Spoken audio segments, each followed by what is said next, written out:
Teman-teman semua, tengah viral suatu berita di mana pribumi sedang berkelahi satu sama lain. Hal ini dikarenakan adanya orang-orang di luar daripada pribumi yang merongrong kesatuan bangsa negara kita. Yang dimana hal ini terjadi di pengajiannya Rizik Syihab di Pemalang, Jawa Tengah. Dan lucunya, ketika terjadi seperti ini, sok bijak, padahal pada video sebelum-sebelumnya yang menampilkan ceramahnya Rizik Syihab kerap kali mengajak perang, mengajak duel kepada masyarakat yang menolak daripada Ba'alawi. Bahkan Rizik Syihab gak segan menyebut dengan apa? Ormas monyet, kiai monyet, jenderal monyet, lain sebagainya. Ini kan caci maki, bahkan provokasi, teman-teman semua. Sehingga tentu daripada konflik kemarin itu nggak bisa kita salahkan salah satu pihak. Ya masa ketika udah ada kasus seperti ini sok-sok lupa dengan dosa-dosa dirinya sendiri. Sok merasa jadi seorang imam yang paling suci. Ya kan padahal dia sendiri yang senantiasa mencaci maki musuhnya, lawannya, kan begitu teman-teman semua. Tetapi sebelum kita jauh membahas daripada kasus kemarin, teman-teman harus tahu bahwa kita sebagai umat Islam kerap kali diajarkan, didoktrinkan bahwa keturunan Nabi adalah keturunan yang mulia.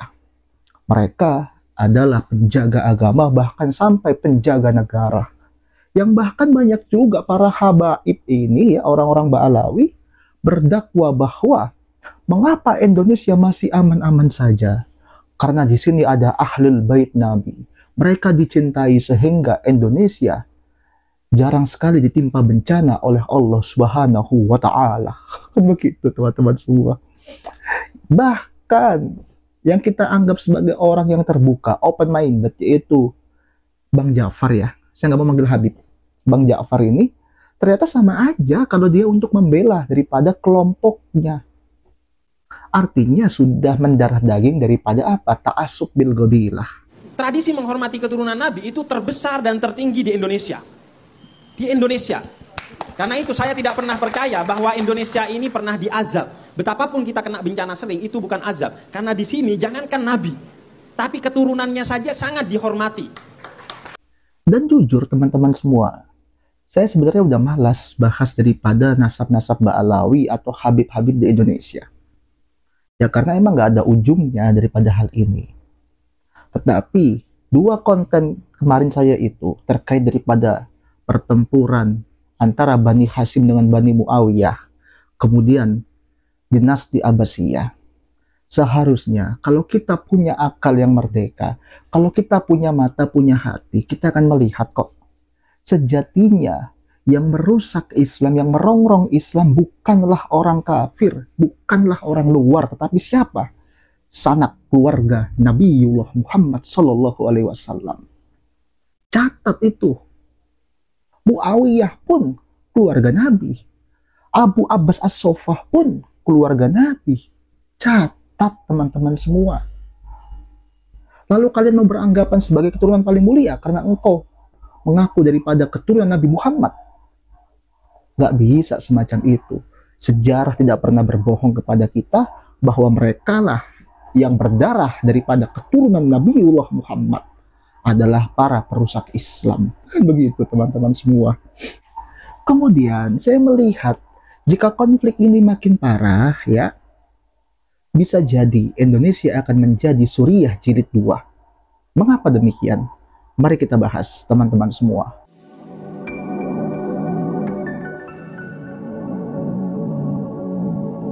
Assalamualaikum, rahayu teman-teman semua, merdeka. Teman-teman semua, kemarin dua konten terakhir saya yang membahas dinasti Abbasiyah, bahkan peperangan antara Bani Hashim dengan Bani Umayyah, ini menjadi bukti teman-teman semua bahwa sejatinya mereka yang merongrong Islam, yang merusak Islam, bahkan menjadikan Islam sebagai alat politik, bukanlah orang kafir, tetapi siapa? para sanak keluarga Nabiullah Muhammad Sallallahu Alaihi Wasallam. Kan begitu. Tentu daripada sejarah yang kemarin kita bahas, kita mendapatkan salah satu insight yang sangat berguna bagi kita semua, bahwa keturunan Nabi itu tidak terjamin daripada dosa. Sejarah mencatat mereka sering berkelahi, sering berebut, bahkan siap membunuh hanya untuk kekuasaan. Kan begitu teman-teman semua. Bahkan kita melihat mereka saling bertikai satu sama lain karena apa? Ta'assub bil qabilah. Mereka terlalu membangga-banggakan qabilahnya atau nasabnya, teman-teman semua. Nah, kemudian masalah ta'assub bil qabilah yang terjadi di masa setelah Nabiullah wafat ini ternyata senantiasa diwariskan dan dilanggengkan bahkan sampai saat ini, teman-teman semua. Padahal kita sudah melihat sejatinya yang menjadikan pertempuran terjadi, fitnah kubro terjadi, itu antara siapa? Antara para penyembah nasab, kan begitu. Di Indonesia, teman-teman semua, narasi tentang penyembahan nasab, ta'assub bil qabilah ini, diteruskan dengan apa? Dengan gelar Sayyid, gelar Syarif, bahkan dibungkus dengan romantisme sejarah, atau bahkan sampai membuat sejarah palsu. Dan menariknya teman-teman semua, ta'assub bil qabilah, membangga-banggakan nasab ini hanya laku, mohon maaf, di ormas Islam Nahdlatul Ulama. Sehingga mau diakui atau tidak, para Habib-Habib Ba'alawi itu, baik yang keras maupun yang enggak, mereka akan bernaung di Nahdlatul Ulama. Kan begitu.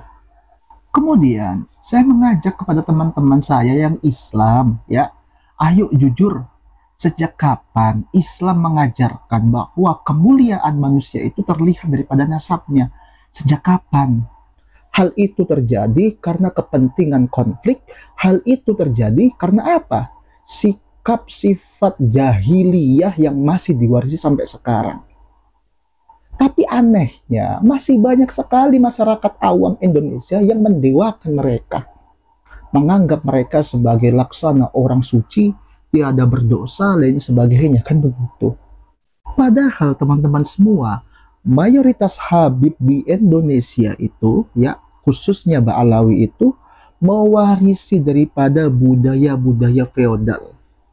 Mereka menjual gelar Sayyid, menjual gelar Habib, hanya untuk apa? Hanya untuk minta dihormati oleh orang lain, bahkan untuk dawir, bahkan sampai untuk meminta istri orang. Dan lebih mirisnya, mereka ini membuat hierarki sendiri, bahkan membuat peraturan sendiri, yang dimana hanya untuk menjaga ta'assub qabilah mereka. Termasuk salah satunya adalah apa? Menjaga pernikahan daripada syarifah, kan begitu. Sehingga seorang habibah atau syarifah itu nggak boleh nikah dengan orang awam seperti kita, nggak boleh. Karena akan merusak daripada darah Rasulullah, kan begitu teman-teman semua. Kemudian, kalau kita berbicara kasus yang terjadi di Pemalang kemarin, ya, kita harus melihat dengan kacamata yang lebar, teman-teman semua. Gak bisa kita menilai siapa yang salah hanya secara satu berita kemarin, itu gak bisa kita menilai seperti itu. Kita harus melihat dengan kacamata yang lebar agar kita mendapatkan point of view yang lebih baik. Mari kita bicara fakta kontemporer, teman-teman semua. Siapa penggerak massa di Jakarta yang menggalakkan daripada apa? Revolusi akhlak. Siapa? Yaitu Rizik Syihab. Lalu siapa seseorang yang dianggap sebagai Imamul Akbar di Indonesia? Padahal sudah ada presiden, yaitu Rizik Syihab. Siapa di Indonesia yang mendukung atau pentolannya ini mendukung daripada penggerakan Indonesia bersyariah atau mendirikan daripada NKRI bersyariah? Salah satunya adalah Rizik Syihab. Dan kalau kita mau jujur, siapa tokoh agama yang paling banyak memprovokasi sesama anak bangsa, mencaci maki satu sama lain, bahkan tidak segan mencaci maki presiden? Rizik Syihab, teman-teman semua, dan antek-anteknya.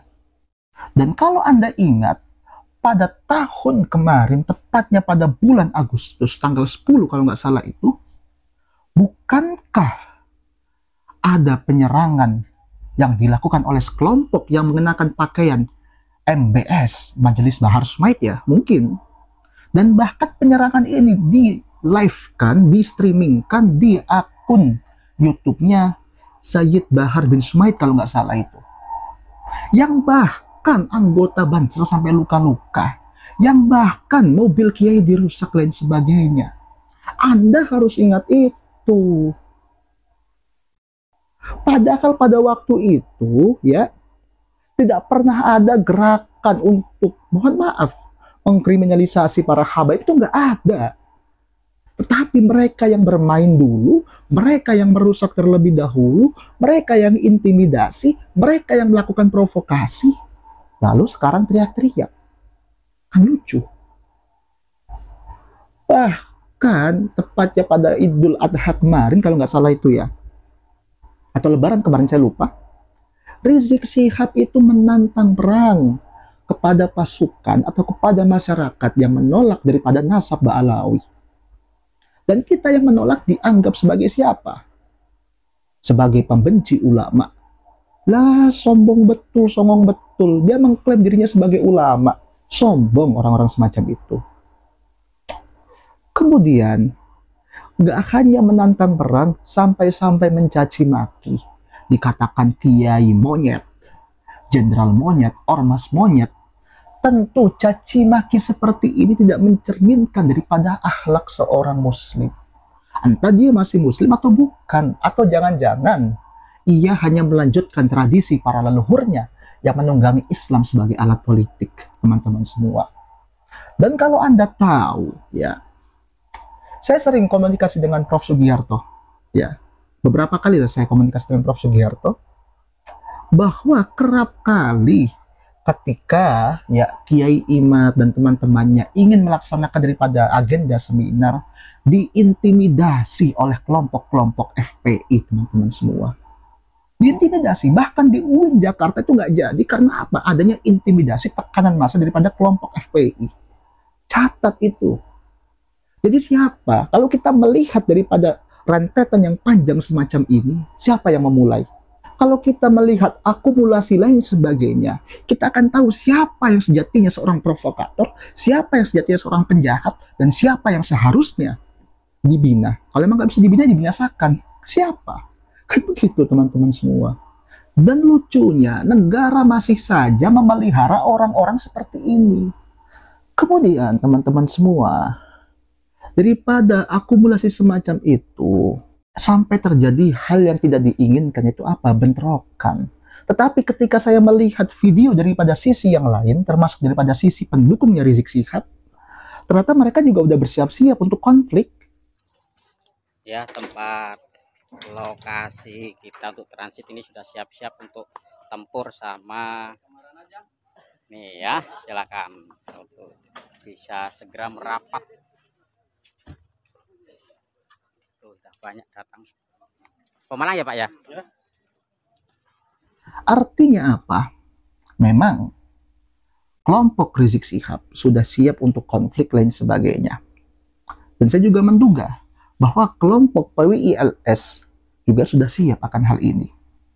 Lalu pertanyaan kita, apakah Indonesia akan menjadi Suriah jilid 2? Dan saya lebih mirisnya adalah apa? Ketika bentrok terjadi, saya melihat seakan-akan baik daripada pihak aparatur keamanan seakan-akan mengizinkan atau membiarkan terjadi bentrokan ini. Artinya, ketika memang sudah ada penolakan daripada salah satu massa, ya seharusnya pihak aparatur keamanan yang mengindahkan. Jangan justru mengabaikan, apalagi membiarkan, jangan. Apalagi PWI-LS pun juga telah berkirim surat, telah berkoordinasi sebelumnya. Tetapi kalau info daripada KBN Nusantara, malah di sana terjadinya apa? Gaya-gayaan, adu kuat-kuatan satu sama lain. Kan begitu, teman-teman semua. Dan lagi pula, terkait daripada kasus ini, saya menduga, ini sangat hebat sih sejatinya. Artinya, kalau kasus di Karawang itu, ya pada tahun 2024 kemarin itu, ini kan sebenarnya aksi yang mengincar daripada Kiai Imad. tetapi Kiai Imatnya lolos. Sedangkan di Pemalang, ini aksi untuk menghalang daripada Rizik Syihab dan terjadi. Artinya, lebih hebat PWILS. Karena sasarannya tepat, kan begitu. Kemudian teman-teman semua, saya mengamati kasus ini. Ya, saya mencoba menganalisa. Ini pasti akan terjadi letupan kedua. Hati-hati. Hati-hati. Mengapa? Karena pasukan ya Mukibin ini nggak terima Habib Riziknya sampai dihalangi atau sampai dikatakan panggungnya dilempari batu, kan begitu. Artinya sasaran PWILS tepat.